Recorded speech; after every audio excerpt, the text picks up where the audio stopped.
je suis Christelle d'ici, de la chaîne Académie de la Nouvelle Conscience. Alors, petite vidéo, aujourd'hui nous sommes vendredi le 12 je crois, mars. Petite vidéo sur, les énergies du moment qui ballottent un petit peu et puis la ma suprasensibilité, une sensibilité beaucoup plus exacerbée qu'en temps normal. Et donc, je vais vous partager ma conscience du moment, mes expériences. Chacun fait ce qu'il veut, comme d'hab. Si ça vous plaît, pensez au petit pouce bleu, c'est super important pour faire connaître ma chaîne plus largement. La conscience du jour, d'hier, tout suite à la vidéo que j'ai faite ce matin au saut du lit. Je suis comme ça, la grosse voix grave. Donc là, je sors de la douche, super, je suis en hauteur. Je sais que je dois aller dans plein d'endroits, mais voilà, j'ai une amie qui va débarquer, du coup ça attendra lundi, le temps que tout soit bien prêt au niveau de mon véhicule, ouf. Et donc je voulais vous parler en fait de l'énergie de la scission. L'énergie de la scission. J'avais parlé un petit peu de ça dans les dernières vidéos. Le nucléaire, l'électricité, tout ce qui provient du nucléaire, tout ce qui finalement existe dans les habitats européens ou d'une façon générale dans le monde, toutes les énergies, l'énergie de la séparation, c'est l'énergie nucléaire. Alors c'est quelque chose que j'ai conscientisé en 2012, 2013, 2014.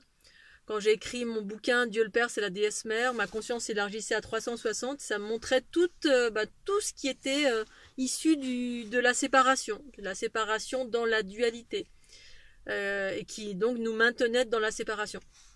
Et donc, face à cette conscience, donc c'était une conscience, voilà, c'était sans jugement aucun, ça fait ça, ça fait ça.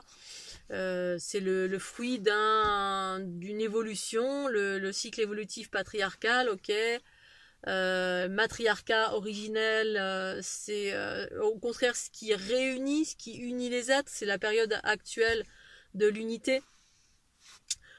Et donc ça correspond davantage à l'énergie solaire. Et ça va de pair avec ce que je suis en train de mettre en place en ce moment.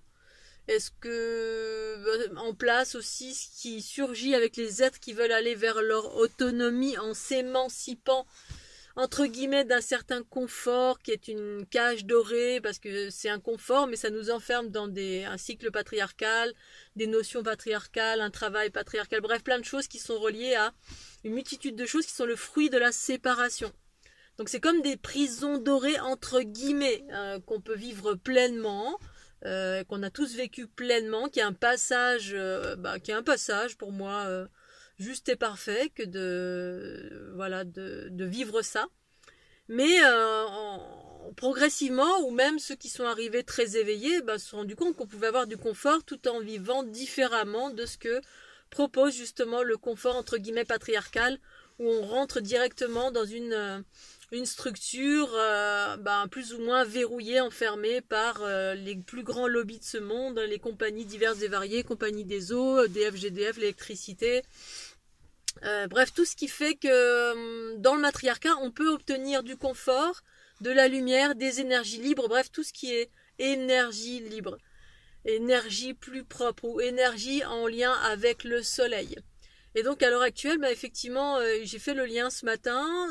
L'énergie solaire, c'est quelque chose qui m'intéressait dans ma dynamique, dans mon élan vers l'autonomie qui a commencé depuis que je suis née, et puis plus fortement en 2012 et en 2013 où j'ai commencé à partir sur les routes après l'ouverture en grande de ma Kundalini, dans un processus de dépouillement et en cela de libération de tout ce qui enfermait la conscience du principe féminin en soi, qui permet c'est le soi supérieur pour moi. Et donc dans ce contexte-là, effectivement, j'ai essayé de créer un habitat qui était plus en adéquation avec ce que j'étais en train de devenir, qu'un être qui vibrait d'une façon plus élevée, qui m'émancipait de la loi des hommes à travers ce dépouillement, cette libération, cette émergence de la conscience à 360 qui me montrait tout à fait autre chose, la nature de chaque chose au-delà des voiles de l'ego de cette planète. donc de l'énergie de la séparation, du patriarcat, bref, qui est ce qu'elle est, qui est ce que c'est pas des jugements, c'est des observations une fois encore, et ensuite et on y passe tous, plus ou moins on va dire, pour ensuite se libérer ou pas selon où on en est, parce que ça fait partie d'un processus évolutif que de traverser tout ça. Unité, séparation, dualité, ou unité une fois encore reliée à l'émergence du principe féminin, la conscience universelle source. Et donc dans ce contexte, à un moment donné, dans ma vie, effectivement, j'ai essayé de construire un habitat, parce que toute ma conscience me parlait de ça. J'étais en train de m'éveiller fortement. J'ai commencé à avoir des attaques, des choses que je vivais en conscience, que je vivais pas avant en conscience, mais qui existaient depuis que je suis née, en gros, mais qu'on conscientise pas parce que notre conscience n'est pas assez éveillée pour se rendre compte que finalement il y a des choses qui nous mettent des enclumes sur la tête sur notre chemin, mais voilà, quand on est pur et quand on ne perçoit pas avec la conscience, une conscience plus élargie, voilà, on peut se dire voilà, j'ai eu un accident, j'ai eu ci, j'ai eu ça. Après, il y a différentes façons d'interagir avec ça, soit on tombe en mode victime, soit on tombe, bref, on va dans les travers de l'ego qui sont justes et parfaits parce que on réagit comme on peut réagir selon ce que l'on vit et selon les bagages que l'on porte et d'où on vient, etc. Bref. Et donc, quand ma conscience s'est élargie, tout me montrait, et puis je commençais à avoir des attaques. Et puis il y avait ces espèces de flux avec vraiment des flux d'énergie. À l'époque, voilà, il y avait ces mouvements qui faisaient que de temps en temps il y avait des grosses bombes d'énergie de basse fréquence et puis qui venaient en mode attaque sur moi. Mais au début, les attaques, quand j'en entendais parler autour de moi, voilà, je regardais d'un regard très lointain en me disant oui, bon voilà, si tu vis ça, c'est parce que tu as un truc en toi qui résonne, etc. Puis en fait, en le vivant par moi-même, je me suis rendu compte que pas du tout. C'est qu'à un moment donné, on est tellement éveillé que selon si je ne suis pas suffisamment alignée ou si je vais sur des espaces où ça dérange, il y a des retours en fait, tout simplement. Donc il est nécessaire d'être très très très aligné dans la neutralité. Et puis c'est difficile parce que quand on absorbe, on est en pâte. Moi j'absorbe en permanence des basses fréquences et quand c'est pas transformé, ces basses fréquences elles sont en moi et potentiellement elles peuvent générer une émergence d'ego. C'est-à-dire je vais rentrer de plein fouet dans l'ego, c'est-à-dire de l'ego des basses fréquences que j'ai absorbées. Et puis effectivement être désaligné par rapport au travail, les différents équilibrages que j'effectue, réencodage, rééquilibrage, bref tout ce que je fais depuis nombreuses années. Mais parfois même en étant ultra équilibré, il y a des retours parce que en ce moment on est en pleine transition, puis il y a des choses qui ne veulent pas que ça s'éveille, ou que ce soit trop fort, ou le moindre jugement, boum, ça revient en manivelle. Et donc à un moment donné, effectivement je vivais des choses comme ça, mais ma conscience était tellement éveillée que je voyais. Donc ça me prévenait, va ci, va là, va à cet endroit, etc. Et donc, du coup, et tout ça dans la neutralité, je suivais, je voyais de loin ce qui arrivait, je sentais. Jusqu'à un moment donné où j'ai vécu des choses où là j'avais rien fait de spécial et puis effectivement j'ai eu des ciblages, ça me ciblait au niveau de la tête, au niveau des particules de mon corps et tout, ça faisait comme des micro-ondes. Et puis bref, j'ai traversé des périodes comme ça où ça montait, ça descendait, puis j'ai eu un très grand moment d'accalmie après, voilà, c'est comme si c'était des initiations où je vivais ça, puis je me suis renforcée de ces expériences de plus en plus. Mais il y a eu des passages où, à un moment donné, justement, j'ai voulu construire un habitat dans la nature parce qu'une très forte envie, je me rapprochais vraiment très très fortement de la nature, des choses naturelles, c'est-à-dire qui ne sont pas détournées, qui ne sont pas fabriquées avec de l'ego dedans, avec de l'énergie déséquilibrée, qui était en phase avec la vie. Et j'ai voulu construire un carter, enfin ce que certains appellent un carter. Et que j'ai assimilé un carter, bien que ce ne soit pas un carter, c'était un habitat que je sentais juste et bon pour moi, et qui était en forme, qui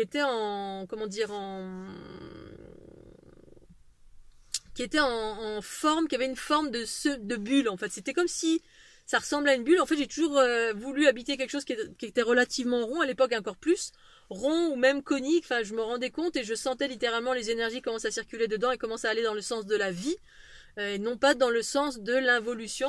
Comme la plupart des habitats, justement, je voulais en venir à ça, l'énergie dans les habitats conventionnels, les maisons carrées, l'électricité qui ceinture tout autour avec des fils tout partout, avec de l'énergie électromagnétique, avec plein de champs qui sont distordants, que les êtres humains se prennent en permanence, bref, et du coup ça nous maintient complètement enfermés de la conscience. Et donc, j'ai essayé de construire ça par trois fois, dans la nature, n'ayant pas de terrain, étant nomade, et puis n'ayant pas de finances pour pouvoir acquérir un terrain. De toute façon, même à l'époque j'avais des finances pour acquérir un terrain, et puis j'ai privilégié la voie du nomadisme, c'est-à-dire mon tour du monde. Je suis partie faire le tour du monde parce que c'était ça qui m'appelait. Du coup, j'ai plus de sous. Maintenant, mais c'est pas grave, c'était parfait. Ensuite, j'ai eu encore de l'argent, mais j'étais cambriolée, donc j'ai plus rien. On m'a tout pris. Bref, ça, c'était les différentes attaques qui touchent la matérialité. Mais donc, cet habitat que je voulais construire avec des choses qui étaient naturelles, sans détruire la vie, c'est-à-dire avec de la récupération, mais naturelle, en terre, paille, argile, terre, paille, avec une structure, soit c'était pas en bambou à la base, c'était un buis mort que j'avais trouvé dans la forêt, et faire une espèce de maillage, comme une espèce de hutte de sudation. Et donc ça me montrait qu'à un moment donné, ça allait être important que j'habite dans cet habitat-là, dans ce genre d'habitat, parce que il allait y avoir des choses tellement, des fréquences tellement dissonantes que cet habitat allait entre guillemets me préserver de par son espace naturel, c'est-à-dire sa composition naturelle dans le sens de la vie, dans le sens des énergies naturelles, que c'est vivant, que ça respire, que c'est voilà. Et donc ça me montrait ça, et puis par 3 fois j'ai pas pu parce que j'arrêtais pas d'avoir des attaques dans tous les sens, plein de choses qui surgissaient vers moi, et j'étais avec ma compagne qui portait plein de basses fréquences. Bref, il s'est passé plein de choses.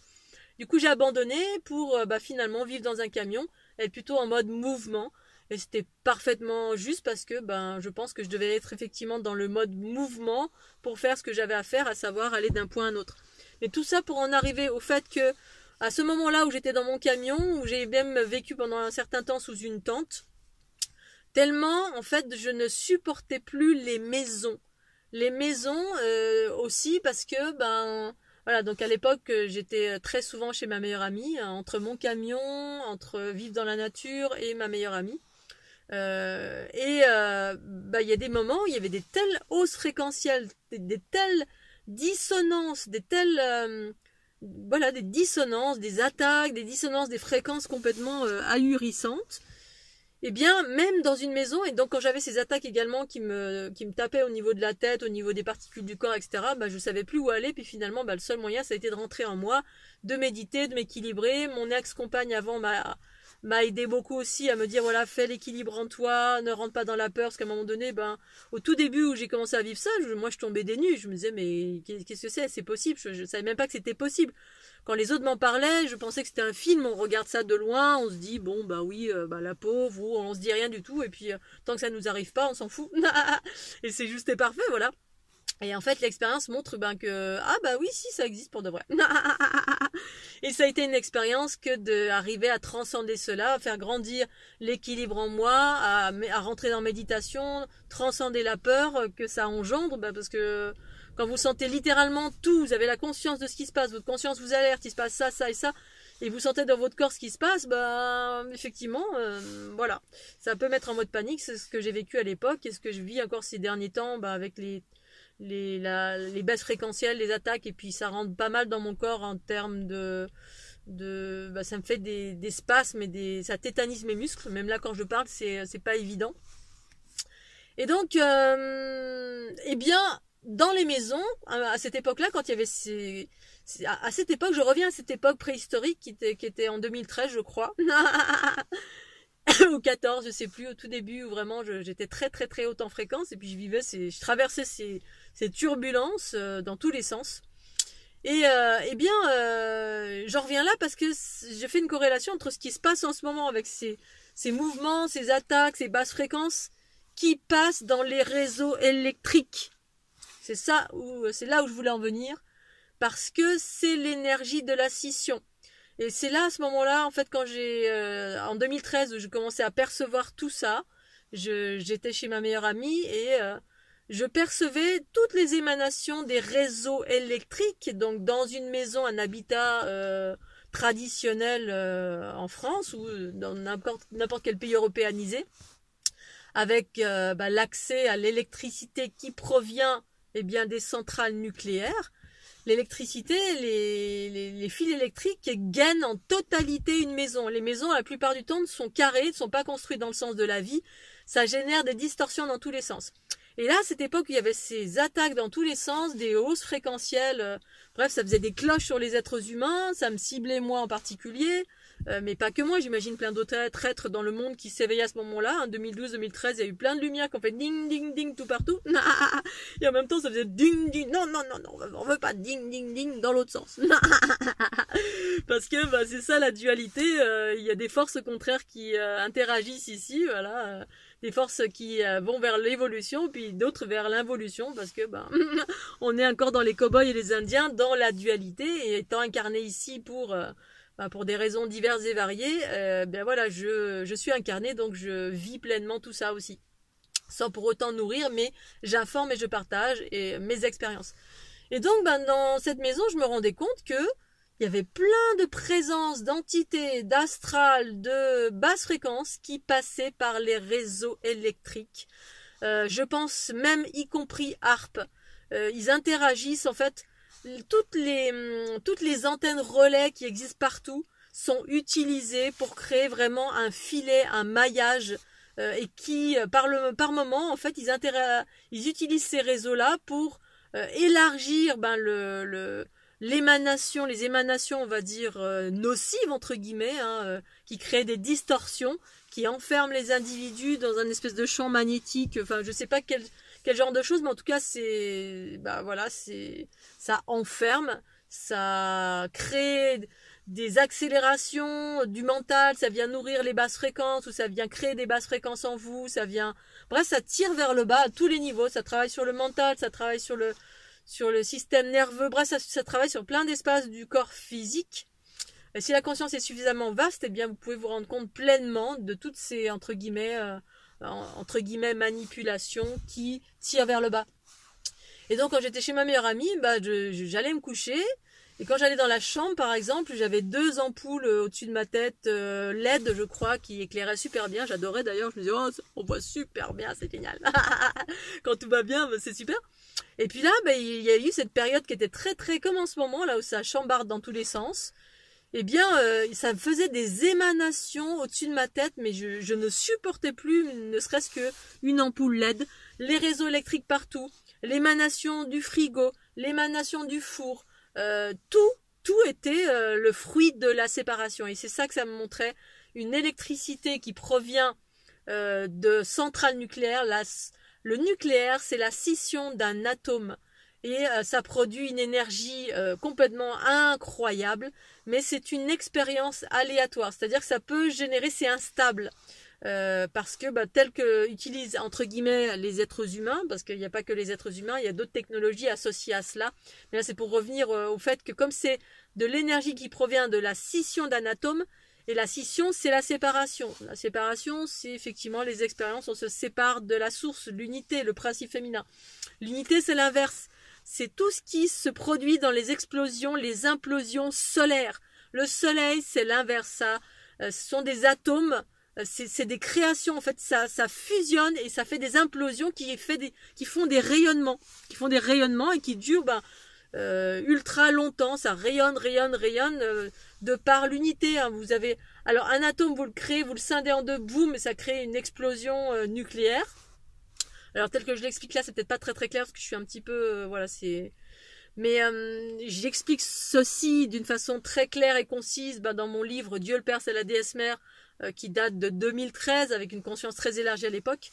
Et donc l'unité c'est l'inverse, ça me montrait que c'était l'énergie du soleil.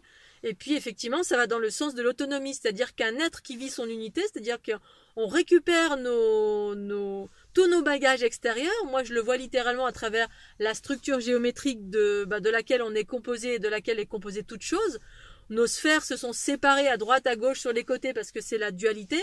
Et de par ce qui est les lois de ce monde où en fait c'est les lois de la dualité, de la séparation, tout est fait pour qu'on soit séparé et qu'on soit dépendant de quelque chose d'extérieur. Tout est fait pour qu'on soit dépendant. Qu'on soit enfermé, dépendant, qu'on normalise les choses, etc. Alors qu'effectivement, l'énergie libre, c'est quand on génère l'unité en soi. L'unité en soi amène à l'émergence de la conscience. L'émergence de la conscience amène à voir que Ah, il existe l'énergie libre. Ah, l'énergie solaire. Ah, Tesla. Ah, il y a plein d'énergie, en fait, d'énergie libre. Et puis, ça nous amène à l'émancipation et à comprendre que, bah, surtout qu'on est enfermé dans plein de choses.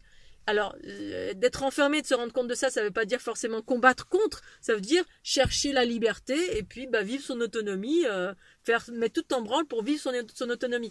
Et ça va dans le sens de ce qui se passe à l'heure actuelle. En tout cas pour moi, pour autant, l'autonomie, ben, quand je l'ai prise en 2012, alors mon autonomie à moi, bien évidemment, parce qu'il y a mille et une formes d'autonomie, chacun la vit différemment. Il y en a, c'est avec un chien, un chat, un âne, et puis ils partent sur les routes, et puis ils ont leur tente sur leur dos. Chacun la vit différemment. Ce qui est important, c'est pour moi de m'émanciper de tout ce qui cherche à m'enfermer, tout ce qui m'enferme personnellement. Et donc, effectivement, dans cette maison, je me rendais compte à un moment donné, dans ces attaques, pour revenir donc à cette énergie qui à un moment donné m'insupportait, je supportais plus rien, même mes habits, je supportais plus rien, il fallait que j'ai des peaux de bête limite sur le, voilà, j'avais un pull en alpaga, j'avais des chaussettes en alpaga, j'avais que des choses naturelles, parce que même les habits, les chaussures, même tout ça, je ne supportais plus, ça créait des champs électromagnétiques. Et donc, limite, j'étais un peu comme une bête dans une... Et pourtant, j'avais la conscience élargie, mais ça créait, je sentais combien ça créait des champs de distorsion et combien ça me faisait mal, littéralement. Ça me piquait, ça me faisait mal, ça allait pas dans le sens de l'unité que j'étais en train de vivre depuis 2012 et qui s'élargissait de plus en plus. Et donc, dans ce contexte, il y a des moments où il y avait même des générateurs. Alors, à l'époque, j'étais avec mon ex-partenaire avec qui je suis restée 5 ans. Et puis, il y avait des attaques qui passaient via toute cette électronique, entre guillemets. Alors, à l'époque, il y avait un espèce je sais pas si c'était un générateur ou un panneau électrique ou quoi, qui était à proximité de chez mon ex-compagne, et puis qui avait généré un champ tellement important, c'est-à-dire que le champ s'est mis à augmenter, parce que ils peuvent augmenter les champs de n'importe quoi à distance avec cette technologie entre guillemets. Alors je sais pas s'ils utilisent ARP ou je sais pas quoi. Donc l'électricité, les fours, les machins, tout ça, ça peut être un truc qui peut augmenter en champ. Les ordinateurs, les téléphones, parce que c'est ce que je ressens en ce moment particulièrement, hein. Également aussi parce que je suis plus basse en fréquence que d'habitude, mais aussi peut-être parce que tout est beaucoup plus fort, donc c'est pas forcément que je suis plus basse. Il y a un peu des deux, il y a eu beaucoup d'attaques qui ont fait que pour transformer, voilà, faut prendre le temps de transformer, donc du coup on cumule. En tout cas moi j'ai cumulé. Et puis aussi parce qu'il y a eu beaucoup de grosses basses fréquences, d'une intensité très importante. Et puis en plus, effectivement, tous ces produits, entre guillemets, l'ordinateur, le téléphone, je me rends compte ces jours-ci que en temps normal, j'ai une capacité à absorber et à transformer cette énergie-là, parce que quand j'utilise mon ordinateur ou mon téléphone, mais mon ordinateur particulièrement, effectivement, il y a un échange vibratoire, hein. Je suis en contact avec une énergie qui ne va pas du tout dans le sens de la vie. C'est clairement, j'en ai conscience depuis très très longtemps. Mais là, en ce moment, d'habitude, j'arrive jusqu'à un certain seuil de mon être où là, mon corps me dit stop. Je sens que ça rentre dans mes bras, particulièrement la main droite parce que j'utilise la souris, donc je suis davantage en contact avec l'ordinateur. Et du coup, je sens cette énergie électrique issue de la scission avec plein de composants dedans qui sont pas forcément en adéquation avec l'unité. Et puis qui au bout d'un moment, mon corps il me dit stop. Mais habituellement, j'ai une grosse capacité à absorber ça et à équilibrer cette connexion, ce contact avec les outils de la modernité, le portable et puis l'ordinateur pour moi. Pour le reste, j'ai rien chez moi qui génère des champs hormis l'électricité. Puis en ce moment, voilà, c'est tellement fort que c'est la raison pour laquelle je pense que ça m'a amené sur être nomade, parce que dans un véhicule, c'est pour ça qu'à un moment donné, mon Renault Trafic, je voulais absolument aucun électronique pour ne pas... maintenant, je comprends parfaitement. J'ai eu une époque, déjà cet épisode, mais je l'avais oublié. Et là, je le reconscientise. Pour ça, je suis revenue en arrière. Parce que c'est à nouveau le même épisode. C'est-à-dire, tout est exacerbé. Tous les champs électromagnétiques, tous les champs électroniques, tous les trucs par lesquels ils peuvent passer pour enfermer, c'est exacerbé dans tous les sens. Et donc, tout ça pour dire que à l'heure actuelle, effectivement, dès que je vais sur mon PC, dès que le matin je prends mon téléphone, boum, ça me pompe, mais tout de suite, je suis dans une fatigue, ça me fait spasmer tout de suite. c'est très très fort. Et donc c'est vraiment relatif à ben voilà ces attaques que j'ai vécues il y a quelques années en arrière, l'énergie de la scission. Alors je dis pas que ça va tout le temps durer, hein, c'est juste un constat ici et maintenant ben, que j'observe depuis 2 mois à peu près, même un peu plus, où effectivement ben, je suis beaucoup plus sensible, où en même temps tout est beaucoup plus fort. Et là ce matin la conscience c'est ben, effectivement ils utilisent toute l'énergie de la scission pour également atteindre les individus, certains. Il y a plusieurs façons. Un ordinateur portable, un téléphone, c'est possible. Ça fait au moins plusieurs mois que ma conscience, elle me dit plein de choses par rapport au téléphone, etc., que j'écoute pas, parce que bon, bah, moi, si j'attends toujours le dernier moment, une fois que je me suis pris une baffe, je me dis, ah bah, ok, d'accord. Ben, c'est en ce moment que je me prends les baffes, oh, mince alors. Mais bon, voilà, c'est vrai que c'est des outils, ben, du coup, du quotidien. Pour autant, ben, si vraiment à un moment donné, il est obligé de me séparer, ben, je me séparerai, c'est pas un souci. Je suis à l'écoute, hein. En fait, je suis une transformatrice, donc j'absorbe et je transforme. Tant que je peux le faire, je le fais. Puis quand le jour où je pourrai plus, ben, j'arrêterai quand je vois vraiment que ça me fait trop mal. Alors, je me rééquilibre, je me régénère au fur et à mesure de ce que j'absorbe. Mais là, c'est vrai qu'en ce moment, c'est très très fort. Et donc, je voulais vous parler de ça, cette énergie de la scission. Et c'est la raison pour laquelle, eh bien, à l'époque, ça m'avait amené à construire quelque chose de sain et de naturel dans la nature, justement pour traverser ces périodes comme ça, où ils utilisent tous les champs électromagnétiques possibles, électroniques possibles, pour enfermer. Et aussi parce qu'en même temps, les individus sont en train de monter en fréquence. Et ben, quand je monte en fréquence, en tout cas en ce moment, il semblerait qu'il y a tout ce qui est issu des fruits de la séparation, ça devient difficile. Certaines choses deviennent difficiles. Alors, je verrai au fur et à mesure, rien n'est figé. La preuve en est, c'est que c'est pas la première fois que je vis ça. J'avais oublié. Alors peut-être que c'est aussi un moment un peu particulier, puisque hier soir, voilà, l'info c'était il y a un événement majeur, mais bon, il y a tellement de choses qui se passent assez régulièrement avec ces événements cosmiques qui viennent apporter des particules cosmiques, qui viennent rééquilibrer, qui viennent mettre en lumière, et puis bah, les gens sur la planète, les transformateurs, transformatrices qui sont là pour accueillir, créer, absorber, ou alors ben par moment se défiler aussi, parce que ben voilà, c'est à un moment donné c'était ça, et puis là c'est ça aussi. C'est de se défiler par moment pour éviter de prendre trop de choses, ou pouvoir avoir le temps de transformer, avoir un espace qui est le plus équilibré possible, ou qui a le moins d'électronique, ou voilà, en haut des montagnes. Là je suis en altitude à nouveau, donc je suis en train d'observer un petit peu comment ben je me ressource, comment je recharge les batteries ou pas, comment je suis plus ou moins préservée ou pas, parce que bah, y a des moments où il n'y a aucun endroit, hein, c'est juste en soi. En 2013, c'était en moi, voilà. Il n'y avait aucun endroit où j'étais préservée. Potentiellement, si j'avais eu le temps de construire un carter, bah, peut-être ça aurait fait quelque chose. Mais on m'en a pas laissé le temps, voilà, parce que bah, j'ai pas écouté. J'ai eu une compagne qui m'a amenée dans des chemins de traverse. Et ensuite, tous les gens autour de moi, même ma meilleure amie, à cette époque-là, pareil, il y avait eu du chaos, parce que ça stimule l'ego, ça stimule les vieux trucs qui n'existaient plus pour créer des conflits, et puis au final se retrouver seul. Face à l'adversité totale qui surgit dans l'invisible, et puis bah, vous êtes seul avec ça. Alors ça m'a servi il y a quelques années en arrière, ça a été initiatique, parce que bah, soit on en grandit, on s'équilibre parce qu'il n'y a pas d'autre choix. Donc rentrer en soi, méditer, respirer, utiliser les fleurs de l'unité, la Kundalini, tout ce qui est possible d'utiliser, écouter autant que possible la guidance, et puis ben voilà, et puis continuer à faire ce qu'on a à faire pour les personnes qui sont qui œuvrent entre guillemets, qui sont dans leur mission de vie. Quoi que vous fassiez, qui que vous soyez, voilà. Voilà ce que vidéo, je voulais vous parler de ça. Je vais aller me balader un petit peu, profiter de cette petite éclaircie, et je vous fais des gros bisous. J'espère que vous allez bien, et puis très bientôt. Bisous, ciao ciao.